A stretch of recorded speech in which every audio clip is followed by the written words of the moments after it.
ഞാനുള്ളത് ഇവിടെയാണ്. വെള്ളിയാങ്കല്ല് പാലത്തിൻ്റെ അവിടെ എത്തിയിട്ടുണ്ട്.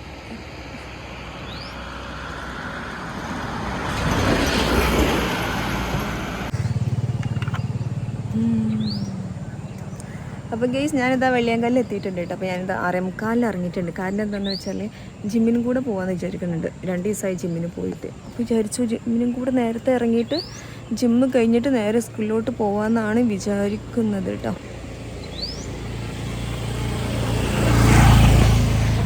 ഇപ്പോൾ വണ്ടികൾ വരുന്നുണ്ട്. ഇപ്പോൾ അധികം സമയമാവാത്തത് കൊണ്ട് അധികം തിരക്കൊന്നുമില്ല. അപ്പോൾ ജസ്റ്റ് വെറുതെ ഒന്ന് വീഡിയോ എടുക്കാമെന്ന് വിചാരിച്ചു. അപ്പോൾ നമുക്ക് നേരെ ജിമ്മിലോട്ട് പോകട്ടെ. അവിടെ നിന്ന് ഇൻഷാ അല്ലാഹ് വീഡിയോ എടുക്കാൻ പറ്റുന്നുണ്ടെങ്കിൽ ഞാൻ എടുക്കുന്നുണ്ട് കേട്ടോ. അപ്പോൾ ഓക്കെ, ബൈ.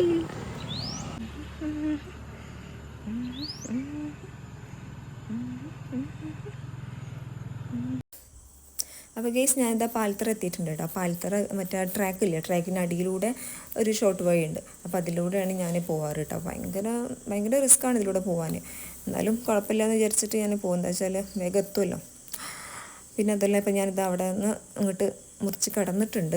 അപ്പോൾ 2 സൈഡിലും നല്ല ഭംഗിയുള്ള പാടങ്ങളുണ്ട് കേട്ടോ. അവിടെ നല്ല അടിപൊളി കാണാൻ, സ്ഥലമൊക്കെ നല്ല രസമുണ്ട് കാണാൻ. ഇപ്പം ഞാനിതാ വളാഞ്ചേരി നമ്മുടെ ജിമ്മിലെത്തിയിട്ടുണ്ട്. ഫിറ്റ് ആൻഡ് ഗ്ലോ എന്ന് പറയുന്ന ജിമ്മാണ്. ലേഡീസ് ഓൺലി മാത്രമാണ് കേട്ടോ. നല്ല സുഖമാണ്. കാരണം എന്താണെന്ന് വെച്ചാൽ നമുക്ക് ജെൻസ് ഒന്നും ഇല്ലാത്തതിനെ കൊണ്ട് നല്ല സുഖമായിട്ട് നമുക്ക് ഒരു മടിയും കൂടാതെ എല്ലാ കാര്യങ്ങളും ചെയ്യാം. എല്ലാ എക്സസൈസും നമുക്ക് ചെയ്യാൻ കഴിയും. ഓക്കെ, അപ്പോൾ ഞാനിത് മോർണിംഗ് ഒരു എത്ര മണിയായിപ്പോൾ എത്തിയപ്പോൾ ഒരു 7:15 ആയിട്ടുണ്ട്.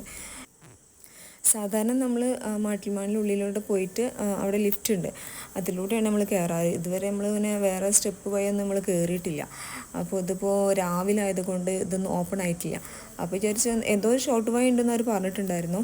ഷോർട്ട് വഴി മീൻസ് ഏതോ സൈഡിൽ സ്റ്റെപ്പ് ഉണ്ടെന്ന് പറഞ്ഞു. അങ്ങനെ ഞാൻ അങ്ങോട്ടും ഇങ്ങോട്ടൊക്കെ കുറേ അന്വേഷിച്ച് നടന്നപ്പോൾ ഇതാ അവിടെ ഒരു ബോർഡ് കാണുന്നുണ്ട്.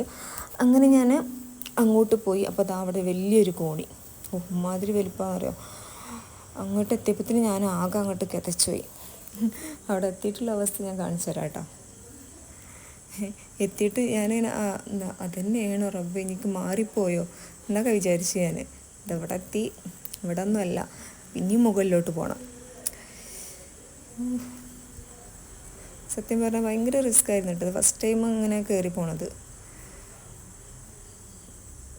രാവിലെ ആയതുകൊണ്ടാണ് പ്രശ്നം, അല്ലെങ്കിൽ നമുക്ക് ലിഫ്റ്റിൽ കയറി വേഗം എത്താം.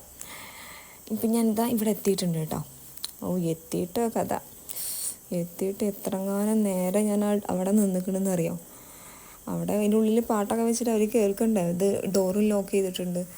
ഒരുപാട് തവണ ഞാൻ നോക്കി മുട്ടിയിട്ടൊന്നും അവർ കേൾക്കുന്നില്ല. അങ്ങനെ ലാസ്റ്റ് ഞാൻ വിചാരിച്ചു ഒന്ന് വിളിച്ചു നോക്കാമെന്ന് വിചാരിച്ചു. അങ്ങനെ അവരുടെ നമ്പറിൽ വിളിച്ചു, ഓപ്പൺ ചെയ്യാൻ പറഞ്ഞു. അങ്ങനെയാണ് അവർ ഓപ്പൺ ചെയ്തത് തന്നെ. അങ്ങനെ ഓപ്പൺ ചെയ്തു. ഞാൻ അങ്ങോട്ട് കയറി.